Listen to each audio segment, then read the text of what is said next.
Assalamualaikum warahmatullahi wabarakatuh. Kembali lagi di channel Berita Mistis. Untuk kisah kali ini masih ada sebuah cerita dari tulisannya MC Dik Tanya Demit. Dan untuk kisah yang akan saya bawakan kali ini, sebuah kisah yang berjudul Para Penjaga Proyek Konstruksi. Sebelum kita lanjut ke ceritanya, tekan dulu tombol like video ini dan jangan lupa tekan juga tombol subscribe channel ini. Nyalakan juga lonceng notifikasinya agar tidak ketinggalan cerita-cerita lainnya. Buat teman-teman yang pengen membaca langsung ceritanya, nanti silakan saja kunjungi linknya yang nanti akan saya sertakan di kolom deskripsi. Dan seperti apa untuk kisah kali ini, langsung saja kita masuk ke ceritanya.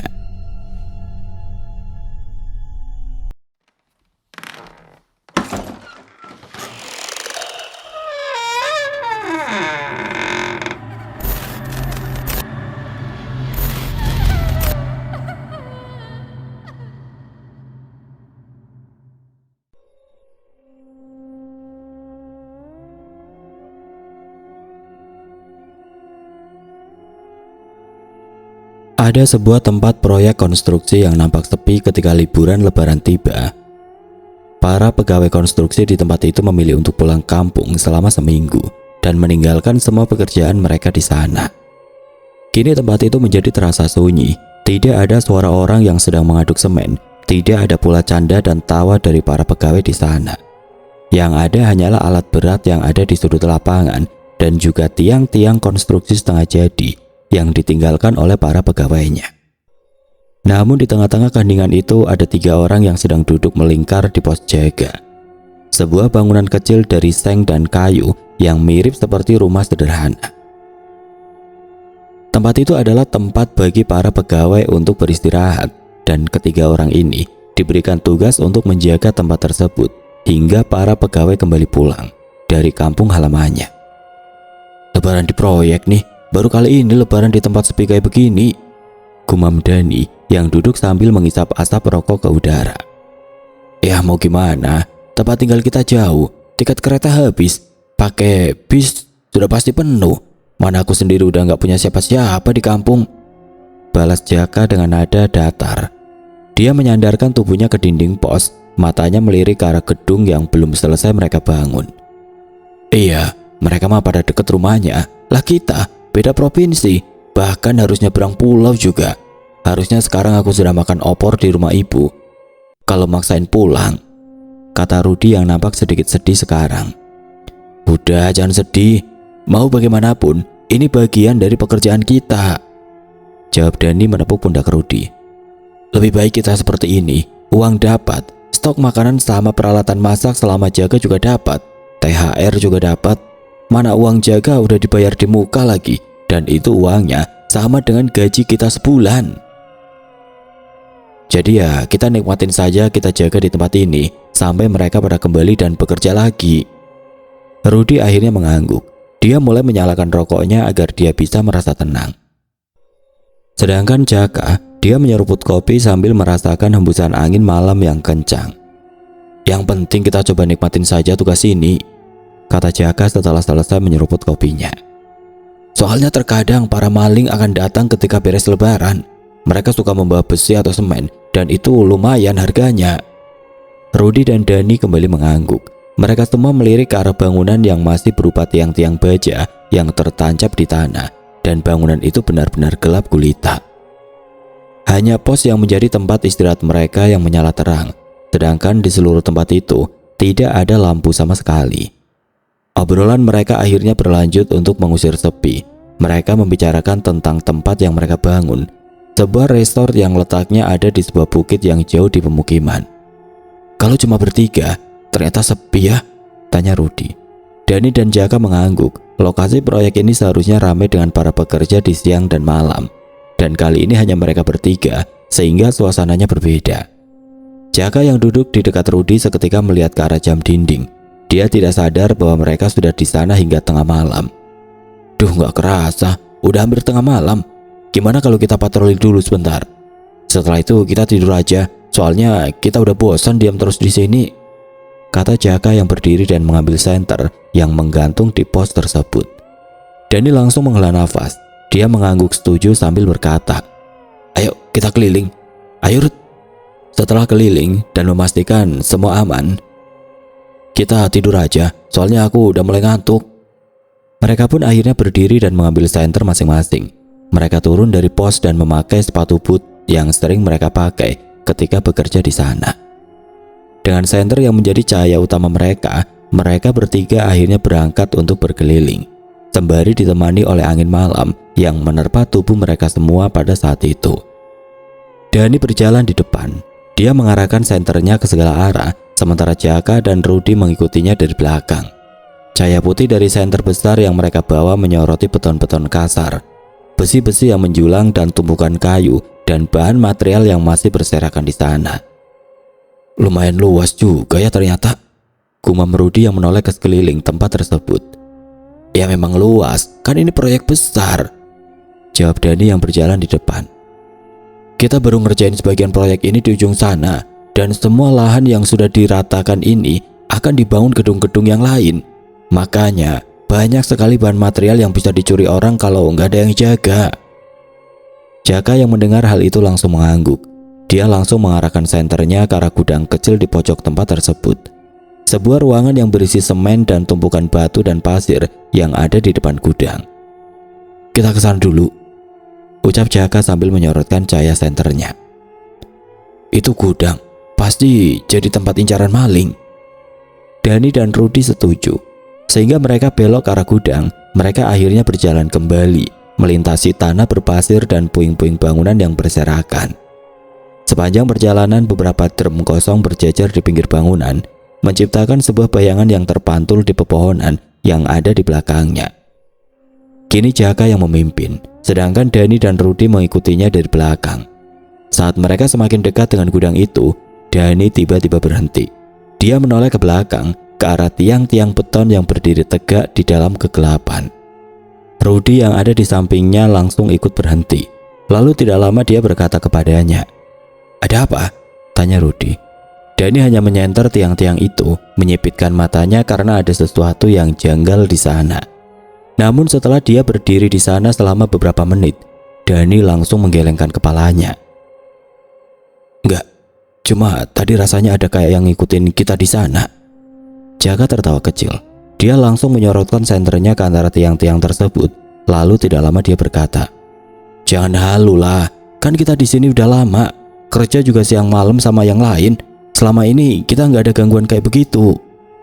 Rudy yang ada di sampingnya langsung ikut tertawa. Namun dia sedikit melihat sesuatu secara sekilas, yaitu ada yang sedang mengintip dari belakang tiang sebelum akhirnya menghilang. Dia menepis atas apa yang dia lihat. Dia mencoba untuk berpikir positif dan mulai berjalan kembali ke arah gudang. Gudang itu lumayan agak besar. Di sana pula ada truk-truk pengangkut pasir yang terparkir di sana. Setelah memastikan gudang itu terkunci rapat dan tidak ada tanda-tanda orang lain di sekitar gudang itu, akhirnya mereka melanjutkan patroli mereka ke arah gedung yang belum jadi di ujung sana. Area tersebut agak sedikit gelap. Tidak ada penerangan sama sekali karena tidak ada orang yang bekerja sekarang. Jadi kondisi gedung yang setengah jadi itu menjadi sedikit menyeramkan, apalagi hanya sinar bulan saja yang meneranginya pada malam itu. Mereka kembali berjalan, namun tidak ada apapun di sana. Jaka rencana ingin masuk ke dalam, namun Rudy dan Dani berkata bahwa tidak mungkin ada yang mau ke dalam sana tanpa ada penerangan. Kalaupun para pencuri itu masuk, pasti cahaya senternya akan terlihat dari luar. Jaka pun mengangguk. Dia hanya memandangi gedung yang akan dijadikan resor itu dari luar. Namun lagi-lagi ketika Jaka dan Rudy ingin kembali ke pos yang ada di depan, tiba-tiba dia melihat Dani membeku. Cahaya senternya menyorot ke salah satu tangga setengah jadi dengan tubuhnya yang sedikit bergetar. "Siapa itu?" kata Dani. Jaka dan Rudy yang mendengar hal tersebut langsung melirik ke arah tangga, namun tidak ada apapun di sana. "Ada apa sih, Dan?" tanya Jaka yang mulai mendekat ke arah tangga yang ada di ujung sana. "Gak ada apa-apa di sini." Jaka terlihat heran dengan kelakuan Dani pada malam itu. Sedangkan Rudy yang sempat melihat sesuatu secara sekilas di antara tiang-tiang besar itu, tiba-tiba dia berkata, "Sudah, besok kita cek lagi aja pas siang hari, biar kita bisa masuk ke dalam. Karena kalau sekarang ada lantai-lantai yang belum dibeton, takutnya nanti kita terperosok dan jatuh ke bawah." kata Rudi yang menyusul Jaka dan mengajaknya kembali. Jaka yang masih penasaran dengan apa yang Dani lihat akhirnya membalikkan badan. Mulutnya mulai menguap karena dia mulai merasa ngantuk pada saat itu. Ya sudah, besok saja kita balik lagi, kata Jaka dengan santainya. Dani dan Rudi setuju akan hal tersebut. Mereka yang sudah mengelilingi area tersebut akhirnya kembali. Apa yang mereka khawatirkan tentang pencurian besi dan bahan-bahan proyek tampaknya tidak terjadi. Sambil memastikan semuanya aman, mereka akhirnya kembali ke pos jaga dan duduk kembali di tempat semula. Malam rupanya semakin larut, udara semakin dingin. Suara takbir yang menggema nampaknya tertutup oleh suara jangkrik karena saking jauhnya mereka dengan perkampungan. Dani kini menyalakan sebatang rokok lagi, sementara Jaka dan Rudi bersandar di dinding dengan mata yang setengah terpejam. Baru ingat kalau malam ini adalah malam takbiran. Besok kita lebaran bertiga di proyek dan sepertinya besok nggak ada bedanya dengan hari-hari biasa. Dani menghirup rokok pada malam itu, sedangkan Jaka dan Rudi nampaknya sudah mulai tertidur. Dani yang merasa bahwa dirinya sendirian sekarang akhirnya mulai mematikan rokoknya. Dan tidak lama dia mulai berbaring di pos dengan selimut sarung yang dia pakai. Dani pun terlelap tidur bersama dengan Jaka dan Rudi. Namun tanpa mereka sadari, di dalam kegelapan proyek yang sunyi itu ada sesuatu yang sedang memperhatikan mereka. Dan dia berdiri sambil menatap ke arah mereka bertiga dengan kedua matanya yang merah menyala. Tidak terasa pagi pun datang. Sinar matahari secara perlahan menyinari tubuh mereka semua sehingga mereka pun mulai bangun secara perlahan. Tidak ada takbir yang menggema dari masjid terdekat. Tidak ada pula rombongan orang-orang yang ingin beribadah di lapangan ketika hari lebaran tiba. Lokasi proyek yang terlalu jauh dari pemukiman membuat mereka hanya bisa menikmati hari seperti biasa saja. Bedanya, sekarang mereka hanya bertiga dan semua teman-temannya sudah pulang ke tempat tinggal mereka masing-masing. Dani menguap panjang dan menggeliat di atas pos tersebut, sedangkan Jaka nampak duduk sambil menyeduh kopi dan roti tawar yang menjadi bekal mereka selama berada di sana. Rudi nampaknya masih tertidur pulas, sehingga mereka membiarkannya untuk tertidur di dekat mereka tanpa pernah membangunkannya. Dani menghela nafas, dia berkata kepada Jaka sambil menyeruput kopi yang disiapkan untuknya. Yang lain lebaran, tapi kita masih di sini. Gumam Dani yang menatap kosong ke arah area proyek di ujung sana. Ya mau gimana, daripada kita maksain pulang, lebih baik kita jaga toh. Setelah mereka balik ke sini, kita bisa pulang bertemu dengan keluarga, balas Jaka. Yang pasti kita lakuin saja tugas kita. Toh udah dibayar di muka ini, lumayan buat nanti ketika pulang untuk anak istri. Dani menghela nafas lagi, karena biasanya dia berkumpul pada saat lebaran seperti ini. Namun kali ini dia hanya bisa membayangkan ketupat, opor, rendang tanpa pernah memakannya. Tidak lama Rudi pun bangun. Dia nampak masih mengantuk karena menguap panjang ketika kedua matanya terbuka. Lalu tidak lama kemudian Jaka menawarkan kopi kepadanya. Dan dia pun mengangguk pelan sambil duduk dan menikmati pemandangan gedung yang belum jadi di sana. Selain memasak kopi, Jaka juga memasak makanan seadanya di pagi itu. Selain roti, ada beberapa bungkus mie instan yang dia masak dan juga ada kue kaleng yang mereka buka untuk sarapan di pagi itu. Setelah mereka sarapan dan membersihkan badan, mereka bertiga kembali berkeliling, memastikan tempat itu aman dari orang-orang yang ingin mencuri bahan baku di tempat itu. Dan setelah berkeliling, mereka kembali dan menghabiskan waktunya dengan duduk dan tiduran di pos hingga sore tiba. Tidak terasa malam kembali turun dengan perlahan. Kabut tipis menyelimuti lokasi proyek itu dengan kegelapan yang pekat. Satu-satunya lampu yang menyala hanyalah pos tempat mereka tinggal. Dan selain itu tidak ada penerangan lain selain dari cahaya bulan yang menemani mereka. Angin bertiup pelan membawa suara gesekan seng dan plastik yang bertiup pelan ke arah mereka. Jaka tampaknya sedang duduk di depan pos jaga. Dia menghisap rokoknya sambil memandangi area proyek yang gelap tersebut. Sedangkan Rudi dan Dani nampaknya sudah tidur duluan. Mereka berencana untuk berjaga bergiliran pada malam itu sehingga mereka bisa terlelap tidur. Tidak banyak yang bisa dia lakukan di tempat tersebut. Dia hanya duduk sambil merokok dan memakan cemilan kacang yang ada di depannya. Beberapa kali dia berjalan untuk berkeliling. Namun beberapa kali juga dia kembali ke pos dan duduk di sana. Entah mengapa suasana di tempat proyek itu nampak begitu dingin pada malam ini.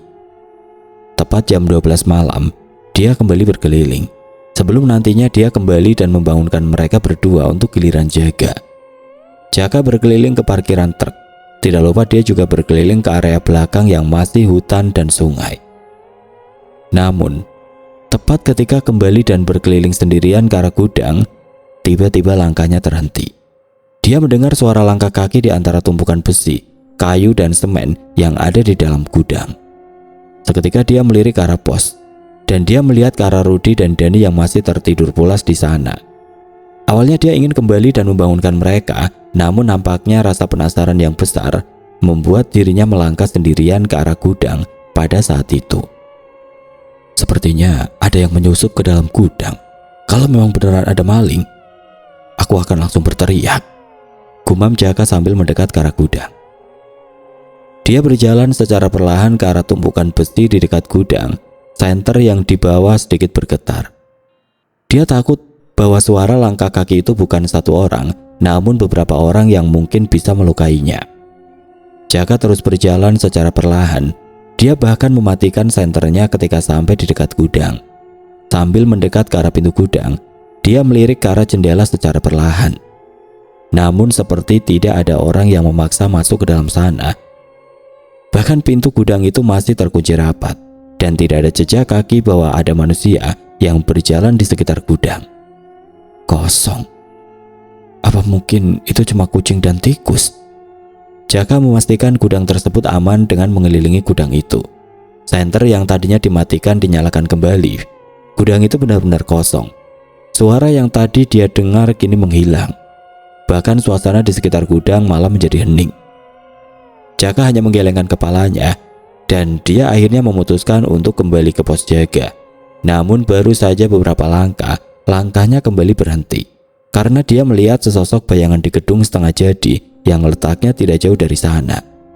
Dia berdiri di lantai 2, menatap Jaka dari kejauhan, dan tidak berapa lama, brak. Entah mengapa tiang-tiang penyangga untuk menahan beton tiba-tiba berjatuhan, dan hal itu membuat Jaka kaget. Astaga, kesini kamu! Jaka langsung berlari ke arah gedung itu. Dia sempat menoleh ke arah Rudy dan Dani di pos, tapi karena dia takut bayangan itu menghilang, sehingga dia langsung berlari mengejarnya. Benar saja bayangan itu langsung berjalan. Dia seperti turun ke lantai pertama dan menghilang di dalam kegelapan. Jaka semakin mempercepat langkahnya. Dia juga berteriak agar dia bisa menghentikan langkahnya. Woi, berhenti! Kamu maling ya? Langkahnya berhenti tepat di depan gedung tersebut. Dia mencoba mencari bayangan itu dengan senternya. Namun entah mengapa gedung itu terasa sepi sekarang. Jaka langsung mengerutkan dahinya, menarik nafas panjang, lalu masuk ke dalam gedung yang berupa beton yang masih kasar. Dia berkeliling ke lantai 1, namun tidak ada tanda-tanda bahwa bayangan itu ada. Lalu dia naik ke lantai 2, di sana suasananya semakin sunyi. Yang ada hanya tiang-tiang beton dan besi-besi yang masih berserakan. Udara di lantai 2 terasa lebih dingin, sehingga dia sempat menggigil sebelum akhirnya turun kembali ke lantai bawah. Tap, tap, tap. Terdengar suara langkah, kali ini muncul di lantai 3, di mana lantai 3 belum sepenuhnya dicor, sehingga ada beberapa bagian yang masih berupa rangka besi dan bambu yang membuat Jaka seperti tidak mau untuk naik ke atas sana. Dia hanya menatap ke arah lantai 3 sambil mengangkat senternya, mencari dengan seksama dari mana langkah kaki itu berasal. Di sana tepat di sudut lantai 3 nampak ada sesuatu yang berdiri dan menunduk ke arahnya. Dia membalikkan tubuhnya ke arah tiang sehingga Jaka tidak bisa melihat wajahnya. "Hei!" teriak Jaka. "Turun sini!" Sosok itu tampak tidak bergerak. Jaka merasa bahwa dia terjebak di atas dan tidak bisa berbuat apa-apa di sana. Dengan keberaniannya dia mulai menaiki tangga. Namun ketika dia melangkah di tangga yang pertama, sosok itu tiba-tiba membalikkan tubuhnya. Dek, Jaka seketika membeku.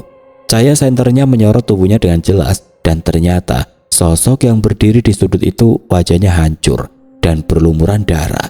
Matanya nampak menghilang satu, dan salah satunya lagi terlihat menggantung dengan saraf-saraf yang masih menempel dari kepalanya. Terlihat luka sobekan dari mulutnya hingga ke pipi, dan dari lukanya itu ada sebuah cairan hitam yang menetes secara perlahan hingga ke bawah sana. Detak jantung Jaka berdetak kencang. Karena mau bagaimanapun baru kali ini dia melihat sesuatu yang seperti ini ketika dia bekerja di tempat ini. Ketika tempat ini banyak orang, dia tidak pernah melihat apapun ketika bekerja membangun gedung ini. Namun ketika dia sendirian dengan kondisi gedung yang gelap, dia melihatnya dengan jelas. Kertak, kertak, kertak. Terdengar suara seperti tulang belulang yang saling beradu ketika sosok itu bergerak dan berjalan di antara besi-besi yang belum dicor di lantai 3. Tulang belulangnya terlihat menonjol dari tubuhnya yang lurus. Dia berjalan secara kaku ke arah Jaka dan tidak lama kemudian dia tiba-tiba berkata sesuatu. Jangan bangun di sini, nanti tubuhku sesak dan tidak bisa bergerak. Suara itu terdengar seperti bisikan dan dia berkata seperti itu sambil menunjuk ke depan gedung, di mana di sana adalah tempat yang akan dibuat parkiran oleh para pekerja. Jaka hanya bisa terpaku, tubuhnya gemetar, kakinya seolah-olah tertanam di lantai, sedangkan makhluk itu terus bergerak secara perlahan. Bau busuknya menyeruak dan menusuk hidung Jaka sehingga dirinya hampir muntah. Jangan bangun di atas tubuhku, dia berkata kembali dan hal itu terasa menyeramkan dengan keadaan gedung yang gelap gulita. Jaka ingin sekali lari dari sana dan membangunkan Rudy dan Dani yang masih tertidur lelap di pos. Namun ketika dia ingin membalikan badan, astaga! Secara tiba-tiba sosok itu kini tepat berada di hadapannya. Mulut Jaka bergetar dan dia tidak bisa berbuat apa-apa. Makhluk itu seketika mengangkat tangannya yang kurus dan menghitam, lalu tidak lama menyentuh pundak Jaka pada malam itu. Sensasi dingin seketika menusuk kulitnya yang merayap ke seluruh tubuhnya. Hal itu tentu saja membuat Jaka menjerit. Tubuhnya langsung terdorong ke bawah tangga dan dia berguling di lantai 2 sehingga hampir jatuh ke bawah sana. Jaka langsung bangkit, meninggalkan senternya yang terlepas. Lalu tidak lama dia langsung berlari ke lantai bawah. Dia masih bisa melihatnya karena cahaya senternya masih menyorot ke arah tubuhnya. Dan ketika dia berhasil keluar dari gedung itu, makhluk itu seketika menghilang dan meninggalkan senter yang masih menyala di dalam sana. Jaka berlari ke arah pos dengan wajah yang pucat. Tubuhnya hampir tersandung ketika tiba di pos jaga. Nafasnya terasa berat. Keringat dingin membasahi wajahnya. Tangannya gemetar saat meraih bahu Rudy yang masih tertidur pulas di sana. Rud, bangun Rud. Dia melirik ke arah Dani. Lalu dia juga membangunkannya dengan mengguncang tubuhnya dengan kasar. Dan bangun. Mereka berdua langsung terbangun, wajah mereka tampak kaget ketika melihat wajah Jaka yang pucat pada saat itu. Jaka langsung menunjuk ke arah gedung. Dengan nafasnya yang terengah-engah dia berkata, Tadi ada sesuatu di lantai 2 gedung itu. Wajahnya hancur. Ucapan Jaka membuat Rudy dan Dani langsung terduduk sambil mengusap wajahnya. Mereka benar-benar bingung dengan apa yang diucapkan oleh Jaka. Bentar, wajahnya hancur. Rudy dan Dani saling berpandangan. Ekspresi mereka semua berubah, seolah-olah mereka ingat dengan apa yang terjadi kemarin malam. Kita coba cek. Aku seperti merasakan sesuatu yang aneh tempat ini kemarin. Padahal dulu ketika para pegawai ada di sini, tidak ada kasus seperti ini, kata Rudy. Jaka hanya terdiam mendengar hal itu dari Rudy. Begitu juga Dani yang nampak diam dan tidak menjawab atas apa yang Rudy katakan. Ayo, malah bengong. Kita cek. Bisa saja itu maling, tapi pakai topeng kek. Atau pakai kostum biar kita ketakutan. Rudy mengajak Dani dan Jaka untuk mengecek kembali ke tempat itu. Awalnya Jaka agak ragu, namun Rudy tiba-tiba berkata, Kak, aku tahu kamu takut, tapi aku juga seperti melihat yang aneh ketika sedang berkeliling kemarin malam. Meskipun tidak sejelas kamu, tapi aku takut bahwa itu adalah orang yang sama. Aku hanya ingin memastikan apakah itu maling atau memang penunggu di sini. Karena kalau itu penunggu sini, kenapa dia datang pas kita bertiga sedang berjaga? Sedangkan ketika tempat ini banyak orang, dia tidak muncul sama sekali. Jaka hanya menunduk, namun Dani langsung menepuk pundaknya sambil berkata, Ayo, aku juga sebenarnya merasa aneh dengan tempat ini kemarin. Aku seperti melihat sesuatu juga. Kita pastikan saja sekarang. Jaka yang menunduk akhirnya mengangkat kepalanya. Dia melirik ke arah Dani dan Rudy. Lalu tidak lama dia mengangguk dan mulai berdiri kembali untuk kembali ke sana. Malam semakin sunyi ketika mereka bertiga kembali ke tempat tersebut. Dua senter yang menyala langsung menerangi gedung yang belum jadi itu. Dan dengan keberanian yang sudah mereka kumpulkan, akhirnya mereka masuk dan menaiki beton hingga ke lantai 2. Langkah mereka kini menggema di ruangan kosong itu. Jaka yang berada paling belakang kini lebih waspada. Begitu juga Dani dan Rudy yang menyorotkan senter ke setiap sudut ruangan. Setelah mereka menaiki tangga, rupanya tidak ada siapa-siapa di sana. Yang ada hanyalah senter Jaka yang sudah mati dan tidak menyala. Mereka naik hingga ke lantai 3, di mana di sana lantainya sebagian belum dicor, sehingga hanya ada kerangka besi yang menjadi lantai mereka untuk berjalan. Sosok yang tadi Jaka lihat tidak ada di sana.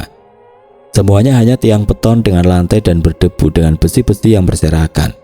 "Kak, di mana kamu lihat makhluk itu tadi?" tanya Rudy. Jaka akhirnya menceritakan semuanya, di mana dia melihat sosok itu dari lantai 3, lalu menghilang dan muncul kembali di depan gedung ini. Rudy dan Dani langsung turun kembali ke lantai 2. Dia berjalan ke ujung lantai dan melihat ke arah bawah. Dan di sana, tiba-tiba mereka terdiam. Karena ternyata ada sesuatu yang berdiri tepat di antara paving block yang belum dipasang di depan gedung itu. Dia menunduk, seperti belum menyadari kehadiran mereka. Namun ketika Dani menyorotkan senternya tiba-tiba, di bawah sana, tepatnya di depan gedung yang akan dijadikan parkiran, sosok yang Jaka lihat muncul dan berdiri diam seperti patung. Bayangan tubuhnya memanjang di bawah cahaya bulan yang pucat. Jaka langsung menahan nafas karena dia muncul kembali ketika dirinya sedang berada di lantai 2. Wajahnya hancur, seperti baru saja dihantam oleh sesuatu yang keras berkali-kali. Kulitnya sobek, dagingnya menganga dan darahnya mengering di sekujur lukanya. Salah satu matanya sudah menghilang dan hanya menyisakan lubang hitam yang kosong, sementara mata yang lain menggantung dan terhubung dengan saraf-saraf yang menjuntai dari kepalanya. Mulutnya robek hingga ke pipi. Robekannya tidak rata, seperti terkoyak sesuatu yang tajam tapi tidak sempurna. Dan dari luka di mulutnya itu ada cairan hitam yang menetes perlahan, mengalir lewat dagunya sebelum jatuh ke tanah. Sosok itu tetap berdiam di sana. Tubuhnya tidak bergerak sedikit pun, seolah-olah dia hanyalah bayangan yang terbentuk dari sinar bulan. Namun secara perlahan kepalanya mulai mendongak ke atas, melirik ke arah mereka bertiga yang berdiri dan menatapnya dari lantai 2. Jaka merasa jantungnya hampir berhenti sekarang. Rasa takut yang tadi hilang kini kembali. Begitu juga Dani dan Rudy. Apa yang mereka lihat kemarin sepertinya adalah sosok yang dia lihat sekarang. Di dalam pikirannya mereka bertanya-tanya, kenapa dia muncul sekarang di saat tidak ada para pekerja yang bekerja untuk gedung ini. Namun mereka tidak bisa menemukan jawaban. Karena secara tiba-tiba dia langsung berkata, "Jangan bangun sesuatu di sini, karena tubuhku ada di sini." Dia mengangkat tangannya, lalu seperti menunjuk sesuatu ke arah tanah yang kini tertutup oleh paving block yang menjadi parkiran. Suara seraknya menggema di antara gedung proyek yang setengah jadi itu. Dani langsung menelan ludah, nafasnya terasa berat, wajahnya benar-benar ketakutan ketika melihat sosok tersebut. Namun Rudy malah berbeda.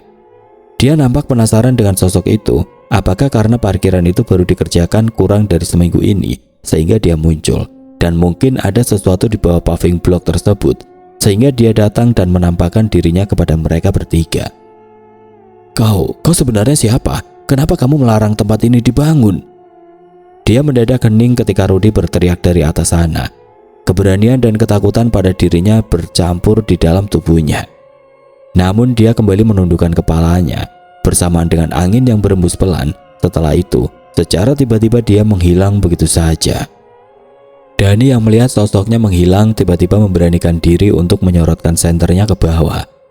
Dia benar-benar tidak ada, dan pertanyaan Rudy itu menggantung hingga ketika Jaka yang ada di dekat Dani membalikkan badannya. Tiba-tiba, "Dia di belakang kita!" teriak Jaka yang langsung terjatuh dan mundur beberapa saat. Tubuhnya hampir jatuh dari lantai 2 bangunan tersebut. Namun Dani yang melihat hal itu langsung menahan tubuhnya dan dia selamat, meskipun rasa takutnya masih dia rasakan. Rudy yang mendengar hal itu langsung berbalik, dan benar saja sosok itu langsung muncul kembali tepat di belakangnya. Dia muncul begitu dekat sehingga bisa mencium bau busuk yang menyengat dari tubuhnya. Rudy hanya diam dan mencoba untuk memberanikan dirinya. Tubuhnya nampak bergetar dan senter yang menyala pun seketika berkedip ketika dia datang di hadapannya. Sosok itu langsung mengangkat tangannya dengan mulutnya yang terbuka lebar. Dia tiba-tiba berkata, "Di bawah sana adalah makamku. Kalian para manusia menutup makamku sehingga membuatku sesak di bawah sana." Jaka dan Dani hanya bisa menelan ludah. Dia sudah tidak bisa mundur lagi karena apabila dia mundur sedikit saja, maka tubuhnya bisa jatuh dari lantai 2. Sosok itu melayang dan mendekat ke arah Rudy dan tidak lama dia berkata kembali, "Tempat ini dulu masih hutan. Aku adalah korban pemerkosaan dan jasadnya dibuang di tempat ini. Aku tidak peduli dengan tempat ini, dengan gedung ini. Tapi apabila makamku ditutup, maka aku akan datang seperti ini kepada kalian." Rudy merasakan seluruh tubuhnya membeku. Udara di sekeliling mereka seolah-olah berubah menjadi dingin. Sepertinya ada salah satu bagian dari parkiran yang merupakan makam dari tubuhnya, dan dia tidak mau tertutup oleh sesuatu, sehingga membuat dia menampakkan dirinya kepada mereka bertiga. Ketika gedung ini dibangun, dia seperti tidak peduli. Namun ketika makamnya ditutup oleh paving block, dia merasa terganggu, sehingga dia muncul di depan Jaka, Rudy, dan Dani. Rudy mengangguk pelan, dia sepertinya tahu maksudnya, sehingga secara tiba-tiba dia berkata kepada makhluk itu tentang apa yang terjadi di bawah sana. "Aku tahu maksudmu, tapi aku tidak bisa membantumu sebelum aku berbicara dengan atasanku. Jadi tunggulah sampai aku bisa membicarakan ini kepada atasanku untuk melakukan sesuatu di tempat yang kamu tunjuk." Makhluk itu terdiam sebentar. Wajahnya yang benar-benar mengerikan membuat Rudy tidak mau melihat wajahnya lebih lama. Namun secara tiba-tiba dia hanya mengangguk. Wajahnya tiba-tiba tertunduk dan tidak lama kemudian seluruh tubuhnya seperti berubah menjadi pasir dan menghilang ketika angin berembus pelan ke arahnya. Setelah pertemuan yang mengerikan itu, Dani, Jaka, dan Rudy akhirnya kembali ke pos. Mereka bertiga terdiam, pikiran mereka dipenuhi dengan gambaran mengerikan dari sosok yang dia temui di gedung itu. Ada sedikit perdebatan panjang tentang apa yang harus mereka lakukan, tapi akhirnya mereka bertiga sepakat untuk meneruskan pekerjaan mereka di tempat ini hingga para pekerja tiba. Meskipun mereka tidak akan berkeliling ketika malam, mereka hanya berkeliling ketika siang tiba dan memilih untuk beristirahat ketika malam di pos ini. Seminggu kemudian akhirnya para pekerja kembali ke proyek. Hal itu tentu saja membuat perasaan mereka lega karena proyek ini sudah ramai kembali. Namun di sisi lain mereka juga harus melakukan sesuatu atas apa yang mereka alami pada malam itu.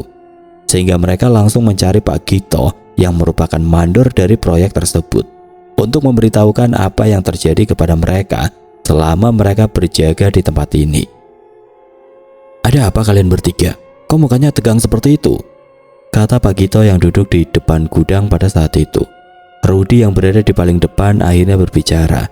Dia membicarakan tentang pengalaman mereka ketika sedang berjaga di tempat tersebut.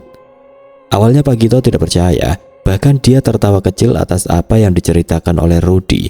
Namun Jaka dan Dani mulai bercerita, dan mereka berkata bahwa bukan Rudy saja yang mengalami hal itu, tapi mereka berdua juga melihatnya. Rupanya Pak Gito masih tidak percaya meskipun mereka bertiga sudah menceritakan semua hal itu kepadanya. Hingga Dani yang ada di belakang mereka berdua tiba-tiba berkata, "Kalau Bapak tidak percaya, kita gali saja tempat itu. Kami yakin di bawah sana ada sesuatu. Kalau memang di sana tidak ada apapun dan itu hanyalah hayalan kami saja, uang lembur jaga di tempat ini kita kembalikan semua untuk ganti paving block yang dibongkar." Pak Gito menghela nafas panjang. Dia akhirnya mengangguk pelan karena melihat mereka yang rela berkata seperti itu kepadanya. Tidak lama kemudian mereka semua akhirnya mulai mendekati parkiran depan gedung. Para pekerja nampak heran dengan apa yang sedang mereka lakukan. Mereka yang membawa cangkul dan sekop akhirnya mulai membongkar paving block di area tersebut. Tanah yang terlihat kokoh di bawahnya mulai digali secara perlahan. Dan beberapa pekerja yang lain hanya mengawasi mereka dari bangunan setengah jadi itu. Apa yang digali Rudy ternyata hanya tanah keras yang bercampur dengan bebatuan. Dan hal itu membuat Pak Gito tampak tidak sabar. "Sudah cukup, ini hanya buang-buang waktu." Namun ketika Pak Gito berbicara seperti itu, cangkul dan sekop yang mereka pakai seperti mengenai sesuatu yang keras. Dengan hati-hati mereka menggali lebih dalam dan secara perlahan ada sesuatu yang muncul di dalam tanah. "Tulang," kata Rudy dengan nada yang heran. Beberapa pekerja yang melihat mereka bertiga kini turun dan ingin melihat hal itu dari dekat. Semakin dalam mereka menggali, maka tulang-tulang itu semakin bermunculan. Bahkan salah satu para pekerja yang menonton di sana tiba-tiba berkata, "Itu tulang, kerangka manusia." Pak Gito yang awalnya tidak percaya kini menelan ludah. Dia berjongkok dan menyentuh tanah dengan tangan yang gemetar. Di antara tulang-tulang itu ada sisa-sisa pakaian manusia yang membusuk. Sepertinya dikubur begitu saja dengan baju yang masih menempel di tubuhnya. Dani, Rudi, dan Jaka seketika mundur. Tubuh mereka gemetar karena apa yang sosok itu katakan ternyata benar. Pak Gito kini tidak bisa berkata-kata, wajahnya pucat dan keringat dingin mengalir di pelipisnya. Dia langsung menelpon atasannya, lalu dia melaporkan apa yang terjadi di sana. Ada pembicaraan yang tidak jelas atas mereka berdua, dan Jaka, Rudi, dan Dani tidak bisa mendengar apa yang mereka bicarakan. Setelah telepon ditutup, Pak Gito tiba-tiba berkata, "Kita tutup lagi tulang itu di sini, kubur lagi. Namun jangan ditutup pakai paving block, karena aku akan melakukan sesuatu dan kalian tidak perlu melakukan apapun." Jaka, Dani, dan Rudi heran dengan ucapan Pak Gito. Namun dia berkata bahwa atasannya mempunyai rencana yang lain atas apa yang terjadi. Bahkan setelah jam bekerja selesai, Pak Gito mengajak semua pekerja yang tahu akan hal ini berkumpul, karena dia ingin mengatakan sesuatu kepada mereka semua agar menjaga rahasia tentang penemuan tulang belulang ini. Tidak terasa proyek itu sudah selesai. Tempat yang dulu hanya proyek konstruksi kini telah menjadi sebuah restor yang megah. Bangunan-bangunan itu berdiri kokoh dengan lampu-lampu indah yang menerangi taman. Lalu ada kolam renang air panas yang berkilauan di bawah sinar matahari. Di sudut lain, area parkiran yang luas kini dipenuhi oleh kendaraan dari para pengunjung yang menghabiskan liburannya di sana. Setahun kemudian, Dani, Rudi, dan Jaka secara tidak sengaja masuk ke tempat itu lagi karena ada proyek perluasan lahan akibat terkenalnya tempat ini sekarang. "Jadi kayak gini suasana restornya sekarang," gumam Jaka sambil menyipitkan mata ketika mereka masuk melalui gerbang depan. Dani mengangguk pelan. "Gak nyangka, tempat yang dulu hampir bikin kita jatuh dari lantai 2 kini jadi ramai." Rudi hanya diam, matanya melirik ke area parkiran di mana dia mencari sesuatu yang mengganggu pikirannya ketika kembali ke tempat ini. Dia berjalan di antara mobil-mobil mewah yang terparkir di sana, dan tepat salah satu tempat di parkiran tersebut ada area yang tertutup dengan rumputan. Dan di sana pula ada satu pohon besar yang tumbuh di atas sana. Lokasi pohon ini seperti mengganggu bagi orang-orang yang tidak tahu alasan di baliknya. Tapi bagi mereka bertiga, mereka tahu kenapa ada pohon di tempat ini. "Jadi mereka benar-benar membiarkan tempat ini kayak begini," kata Jaka yang berbisik dengan suaranya yang sedikit bergetar. Tepat ketika Jaka berbicara seperti itu, Pak Gito tiba-tiba muncul dan mendekat ke arah mereka. "Aku duga kalian pasti akan kesini terlebih dahulu," katanya sambil tersenyum pelan. Pak Gito mendekat ke arah mereka dan ikut memandangi area kosong itu. "Waktu kejadian itu awalnya aku tidak percaya, tapi setelah melihat sendiri, aku sadar bahwa ada sesuatu di bawah ini, dan atas perintah atasanku, tulang-tulang itu masih ada di bawah tempat ini hingga sekarang." Rudi yang mendengar itu langsung berkata, "Kirain sudah dilaporkan ke kantor polisi atas penemuan tulang itu. Bukannya setelah tempat ini beres, Pak Gito mengundang beberapa orang untuk meneliti tulang ini?" tanya Rudi. Pak Gito mendesah panjang lalu tidak lama dia menjawab, "Atasan kita nggak mau resort ini menjadi menyeramkan apabila ada polisi tahu ada mayat di sini. Karena itu akan berujung dengan berkurangnya pengunjung dan saham mereka bisa jatuh. Jadi mereka memutuskan untuk mencari solusi lain." "Solusi apa memangnya, Pak?" potong Dani. Pak Gito hanya mengangguk pelan, lalu tidak lama dia berkata, "Ya, setelah kalian selesai dan tinggal 1 bulan sebelum restor ini diresmikan, atasanku membawa beberapa orang pintar buat netralin tempat ini. Namun pada akhirnya mereka hanya bisa melakukan satu hal," katanya sambil menunjuk ke arah pohon dan rumputan itu. "Mereka memberitahu bahwa tempat itu tetap jadi makam. Bedanya, mereka menyamarkan tempat itu jadi taman kecil. Jadi kalau orang-orang lihat, mereka cuma berpikir bahwa ini adalah bagian dari resor itu." Dani, Jaka, dan Rudi hanya mengangguk. Dia menatap kembali ke arah pohon besar yang ada di hadapannya. Ada sesuatu yang menggelitik pikiran mereka. Sebuah pertanyaan yang mungkin ada dan belum bisa mereka jawab. "Menurutmu, apa dia masih di sini?" tanya Jaka dengan pelan kepada mereka berdua. Dani dan Rudi hanya bisa terdiam, lalu tidak lama angin bertiup pelan, menggoyangkan dedaunan di atas mereka. Untuk sesaat Jaka merasa seperti ada yang memperhatikan mereka dari batang pohon itu. Tapi ketika dia menoleh, tidak ada apapun di sana. Rudy kini menghela nafas, lalu tidak lama kemudian dia mulai berkata, "Udah, kita pergi saja. Nggak enak rasanya lama-lama di sini." Jaka dan Dani mengangguk. Mereka berbalik dan berjalan menjauh dari makam tersembunyi itu bersama Pak Gito. Oke teman-teman, sekian untuk kisah kali ini. Bagaimana menurut kalian tentang kisah ini? Tulis komentar kalian di kolom komentar. Dan buat teman-teman yang baru bergabung, jangan lupa untuk like, komen, share, serta subscribe channel ini. Dan nantikan kisah-kisah horor berikutnya tetap di channel Berita Mistis. Wassalamualaikum warahmatullahi wabarakatuh.